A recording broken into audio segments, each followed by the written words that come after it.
Olá, muito boa tarde. Dia 20 de junho é o Dia Mundial dos Refugiados, uma condição de muitas pessoas que procuram abrigo em muitos países, também em Portugal, e que reclamam acolhimento e integração de todos os outros. E é essa temática que vamos analisar com Inês Espada Vieira, que acaba de publicar o livro Este Outro, Refugiados e Imigrantes Pobres numa Democracia Compassiva. Primeiro queremos destacar geografias onde permanece a perseguição por motivos religiosos, numa parceria com a Fundação Ajuda à Igreja que Sofre.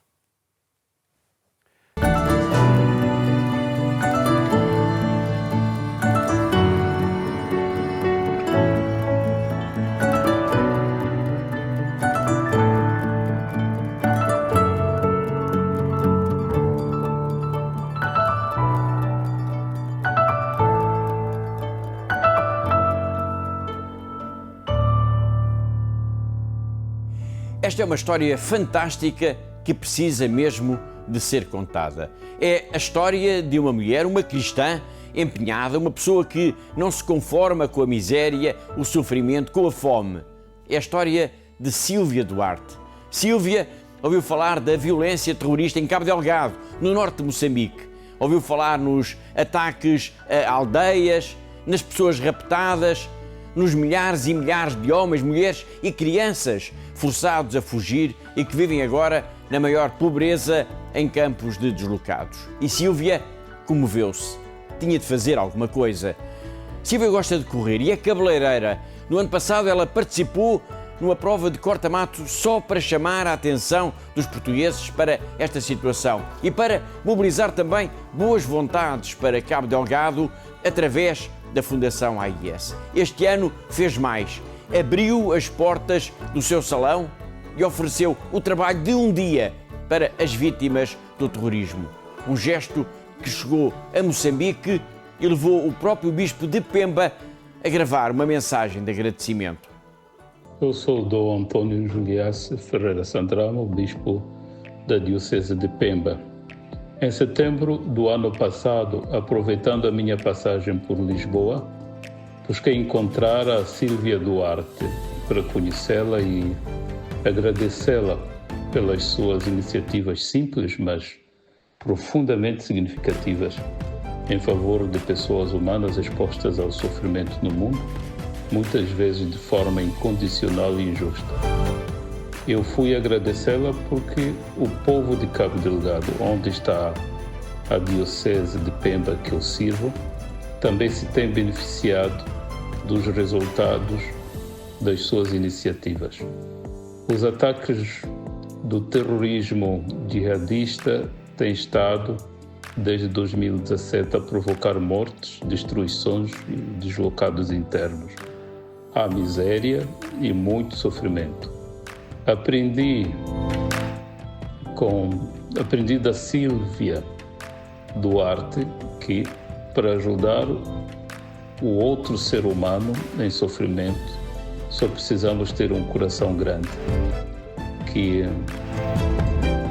percebe que o sofrimento do outro ser humano como nós nunca nos deve deixar ficar indiferentes, mas podemos fazer daquilo que nos é ordinário uma possibilidade de estender a nossa mão para um irmão ou irmã e sermos uma presença que lhes faça sorrir.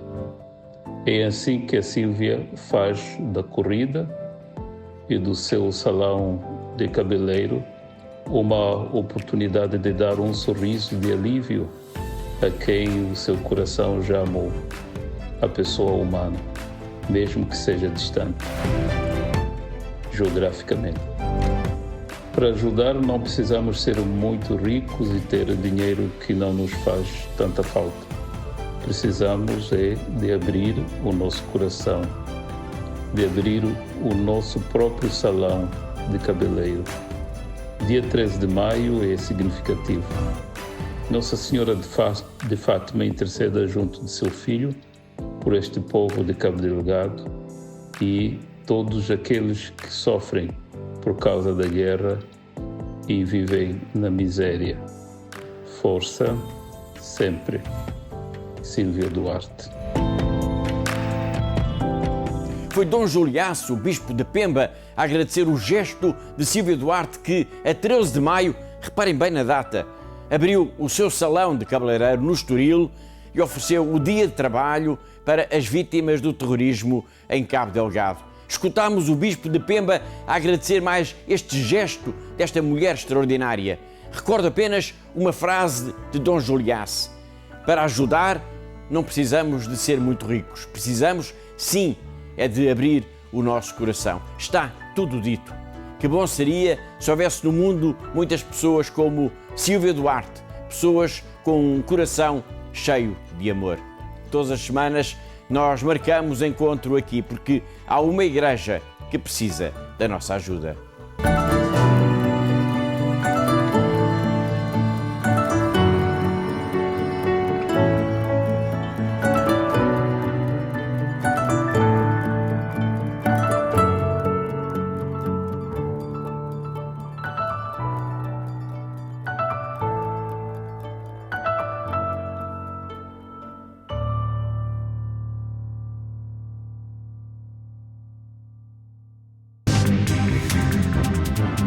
O conhecimento é a melhor forma de combater os medos e preconceitos da imigração. Aconteceu com o Migratalks, promovido pelo Centro Comunitário de São Cirilo. O terminal de cruzeiros do Porto de Leixões foi o local escolhido pelo Centro Comunitário de São Cirilo para olhar o sonho de uma imigração saudável e, assim, combater receios e preconceitos perante um tema muitas vezes empolado e dramatizado pela própria comunicação social. Muitas vezes é fácil criar aqui uma bolha emocional para determinados lados, com base em histórias reais, muitas vezes, mas depois são facilmente empoláveis e isso fica na cabeça das pessoas. É evidente que aqui, digamos, o trabalho tem que ser do próprio consumidor da informação. O consumidor da informação tem que saber não acreditar em tudo o que vê ou relativizar ou pôr em contexto imagens que vê, não é? Um porto naval é desde logo um lugar de chegada e de contacto com uma nova realidade. Por isso, a escolha do local e do imaginário criado para acolher os participantes. O dia começava com um border coffee, um café de fronteira, onde havia atores, polícias fardados, cada pessoa tinha um passaporte simbólico que tinha que carimbar nessa alfândega, nessa polícia de fronteira, e depois começava o evento, um bocadinho para as pessoas sentirem as dificuldades burocráticas que existem para um imigrante poder estar em Portugal. E os imigrantes foram também protagonistas neste encontro, com a oportunidade de partilhar uma experiência que passa por concretizar sonhos legítimos de quem busca novas oportunidades. Com apenas 23 anos, Adriel Flores está em Portugal há 7 meses. Portugal veio a calhar por ser um país que tem a língua materna também sendo a portuguesa. Então, nessa questão da linguagem, comparado aos outros países, eu teria mais facilidade, certo? Na questão de comunicação, de apresentação, enfim. E também era um destino que o meu pai também queria conhecer muito, queria morar aqui. Então acho que foram duas influências. O apoio do Centro Comunitário de São Cirilo foi essencial no seu processo de integração. O Centro São Cirilo com certeza me apoiou de muitas formas, seja na situação, na alimentação, tendo 3 refeições até mais no dia. Um lugar para dormir, um lugar para descansar com certeza, e o apoio também por conta do serviço também que eu tenho hoje e muitos outros fatores, questão psicológica, o apoio emocional também muito importante. Nós somos uma IPSS que pertence à Companhia de Jesus, aos jesuítas em Portugal, e tem como objetivo este acolhimento e esta integração de imigrantes em Portugal. No fundo, estamos abertos para acolher e ajudar pessoas em situação de vulnerabilidade social. Sobretudo imigrantes e refugiados, desde sempre, desde a abertura, ficámos conhecidos por apoiar imigrantes, por isso 80% do nosso público-alvo são imigrantes. O Migratalks reuniu também quem tem por missão olhar o fenómeno migratório e promover políticas adequadas. O diretor do Observatório das Migrações falou dos medos, dos mitos e dos factos. Temos medo do desconhecido, sempre tivemos, mas o medo é uma fobia social, portanto nós conseguimos desconstruí-la com factos sobre a nossa própria sociedade. não estamos a ser invadidos, não há um receio de que a sociedade portuguesa esteja a caminho do caos. Há uma migração que é normal no mundo contemporâneo, que os portugueses fazem parte da história das migrações há muitos séculos e que, na verdade, são pessoas iguaizinhas a nós, que procuram uma vida melhor num país que não o seu, porque naquele momento o seu país não está a resultar, por qualquer motivo. Se alguns olham as migrações com receio, outros encontram nelas uma oportunidade. O município do Fundão definiu o acolhimento aos imigrantes como a sua estratégia local de desenvolvimento. Olhámos para as migrações não numa perspectiva de um problema, mas numa perspectiva de oportunidade, para sermos mais cosmopolitas, para poder ter mais capacidade de dar resposta às nossas empresas, às nossas IPSS, às nossas instituições, de forma a poder ter resposta em termos de pessoas que de facto necessitam, mas ao mesmo tempo também está do lado certo, que é sermos humanistas, estar no lado certo dos valores. A atitude de uma instituição civil que uniu esforços também com a Diocese da Guarda. A utilização do Seminário do Fundão para ser o grande edifício do Centro de Migrações do Fundão também foi essencial, dar-lhe vida, dar-lhe novamente um espaço de formação, de educação, de valores, também de interreligioso, claro que sim, no diálogo interreligioso. Neste momento são 78 nacionalidades e 4.000 imigrantes que no Fundão vão enriquecendo a moldura humana. 34 mediadores culturais facilitam a inclusão, que é por aqui um processo 4 vezes mais rápido. Entretanto, o Centro São Cirilo já leva um trabalho de 15 anos no acolhimento e integração dos imigrantes, mas a procura coloca as suas capacidades sempre no limite. A nível de alojamento, nós estamos sempre cheios. Apesar de haver alguma rotatividade, por isso nós fazemos um projeto de vida com as pessoas sempre com o objetivo da sua autonomização e em 5, 6 meses as pessoas conseguem se autonomizar e dar lugar a outra pessoa. Mas temos sempre lista de espera, temos sempre muita procura. Somos um centro relativamente pequeno, por isso temos capacidade para cerca de 18 pessoas, mais o apartamento que tem capacidade para 6 pessoas. Por isso, apesar disto ser bastante rotativo, nós temos muita procura e pouca capacidade de resposta. O sonho de uma imigração saudável, o Migratalks e o Centro Comunitário de São Cirilo a promover o acolhimento e a integração de quantos buscam o nosso país para iniciar uma nova vida. Temas que pode acompanhar em agência.eclésia.pt. Falamos agora com Inês Espada Vieira no contexto do Dia Mundial dos Refugiados, que se assinala no dia 20 de junho. Inês, muito boa tarde. Obrigado por estar no programa Eclésia e tudo por causa de um pequeno livro, mas um grande tema, um tema muito relevante que é necessário nós termos sempre presente. Um livro sobre refugiados que tem o título de Este Outro. Não é este outro, é este outro. Porquê?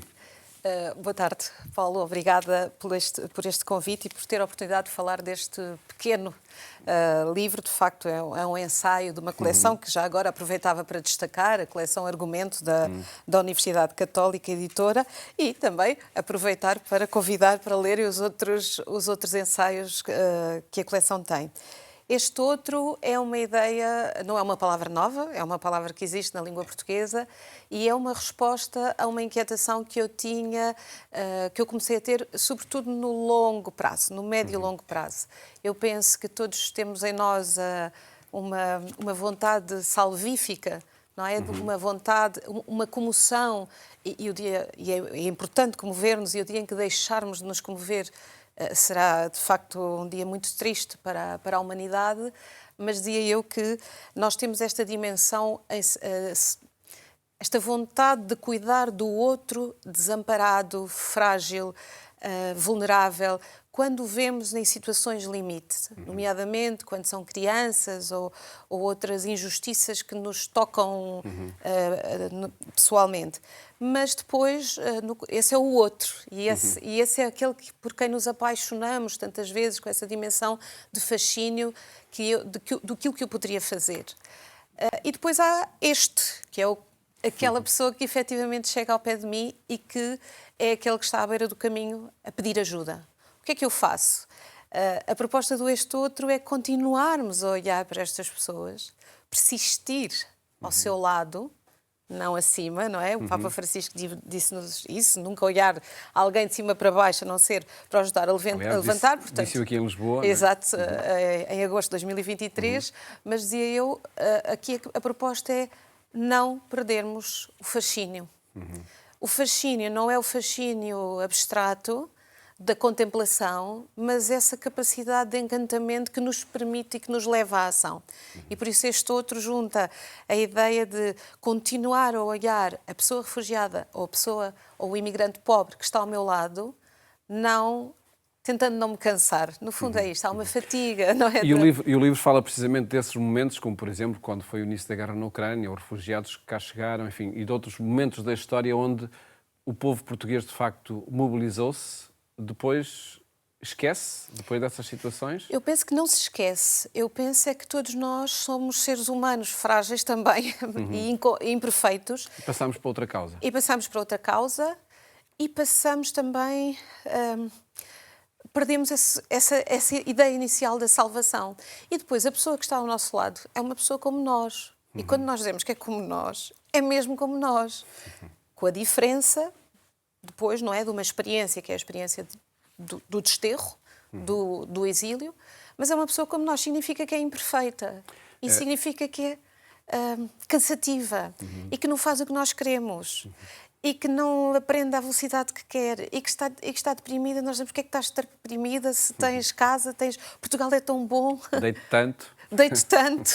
Eu ouvi histórias, eu cito alguns comentários, são todos verdade. Aliás, aquele encontro em Oeiras, quando foste com um refugiado, não é? Sim, estavam à espera de alguém. Sim, foi extraordinário. Foi muito bonito também, porque foi muito... não foi preciso moralizar, ou seja, às vezes nós também... A circunstância do momento disse tudo. Sim, estávamos numa sala, num auditório de uma escola do Concelho de Oeiras para meninos do primeiro e segundo ciclo que iriam, encontrar-se com um refugiado sírio e ele estava comigo, ao meu lado. E quando me viram, chegámos juntos, e Inês, onde é que está o refugiado? E andavam mesmo, está aqui, porque andavam à procura de alguém diferente. E as pessoas refugiadas não são diferentes na aparência. Algumas sim, há mulheres que usam véu, há homens que Pode ser mais morenos, menos morenos. E há muitos deles não são refugiados sequer, não é? Pronto, depois há toda esta questão. O livro fala numa doença social. Isto porque há um outro tema, creio que é muito focado ao longo do livro, que é a condição pobre de muitos refugiados, não é? E esta doença social que temos é esquecer-nos desta pobreza. E mais que isso. Sim, eu fundamentei essa parte da reflexão com uma filósofa espanhola, que este ano já esteve em Portugal, em fevereiro, que se chama Adela Cortina, e que cunhou um termo que, entretanto, portanto, foi uma proposta dela e que, entretanto, foi incluído no dicionário da Real Academia Espanhola da Língua, que é a ideia da porofobia, ou seja, o desprezo, a recusa do pobre. Porquê? Ela diz que muitos casos que nós chamamos de xenofobia e de racismo são, de facto, esse ódio ao pobre. Porque nós vivemos numa sociedade de troca. Vivemos em sociedades de troca há muitos anos, há muitos milénios. E, portanto, nós olhamos o pobre, nomeadamente neste caso, porque é esse o meu tema, o imigrante pobre, como alguém que não tem nada para dar. Aliás, há um discurso que nós temos nos média e que é importante, mas que acaba por ser um bocadinho injusto também para com a situação, que é a ideia de que os imigrantes são contribuintes líquidos para a segurança social. Portanto, estamos sempre à procura do que podemos retirar. E saltamos esse lado humano e de que a Adela Cortina fala, e que eu gostaria, e por isso trouxe também para o título, que é de que estes temas são temas da democracia. Mas democracia compassiva. Claro, porque a compaixão é um valor político. É por isso que propões também a ética da hospitalidade, seja para a política, seja para todos os cidadãos. Sim, tudo isto nós poderemos teorizar, não é? Este pequeno ensaio também foi para mim um risco e ao mesmo tempo uma liberdade. Ele não é propriamente um ensaio de uma área científica ou de uma área académica específica, não é? Não é sociologia, não é ciência política, não é políticas públicas, e eu inscrevo-me aqui num terreno plural, que é uma palavra que eu gosto muito, das humanidades, que cruza estas ideias. E então dizia que a dimensão, a ética da hospitalidade, que falamos na teologia, na filosofia, mas também a Adela Cortina não tem medo de trazer palavras como compaixão para o domínio, para o espaço público. E, aliás, ela distingue a empatia da compaixão precisamente pela dimensão de compromisso. Aliás, segundo ela, a empatia até nos pode levar a fazer o mal, porque se eu consigo sentir o que tu sentes, consigo perceber o que é que te vai ferir. Enfim, isto é um extremo, não é? Mas para ela a ideia da compaixão é esta, é que não só eu sinto e vejo o teu sofrimento, como eu me comprometo para o evitar. E um apontamento breve para terminarmos. Tudo isto é feito não só a partir de uma teorização sobre o assunto, como também era afirmado, mas a partir de uma experiência muito própria, de acompanhamento de casos concretos, de pessoas concretas que chegam até nós vindos de muitos países. Exato, nós, na verdade... É isso que acontece. Sim, não é? exato. Eu, na Universidade Católica, coordeno a iniciativa de apoio a estudantes e investigadores refugiados e antes também já tinha, ao nível da paróquia de São Tomás de Aquino, da plataforma de apoio aos refugiados, já tinha tido experiência no acolhimento de pessoas refugiadas. A questão aqui é, de facto, foi um texto que eu escrevi um bocadinho para mim, no sentido de organizar a experiência que eu tenho tido o privilégio de ter e aquilo que fui aprendendo, não é? Na expectativa de continuar a fazer mais e melhor pelas pessoas que aqui chegam e que precisam do nosso apoio num determinado momento. Um texto que, por certo, vai ajudar também muitas outras pessoas a fazer mais e melhor por pessoas que cá chegam no seu percurso de vida. Obrigado, Inês, por ter estado aqui no programa Eclésia a apresentar este livro, este outro, Refugiados e Imigrantes Pobres numa Democracia Compassiva. Muito obrigado. Obrigada, Paulo. E a terminar, convido a seguir o programa Eclésia na Antena 1, pouco depois da meia-noite. A jornalista Lígia Silveira partilha percurso de vida marcados também pela dimensão crente. Votos de uma ótima tarde e até amanhã.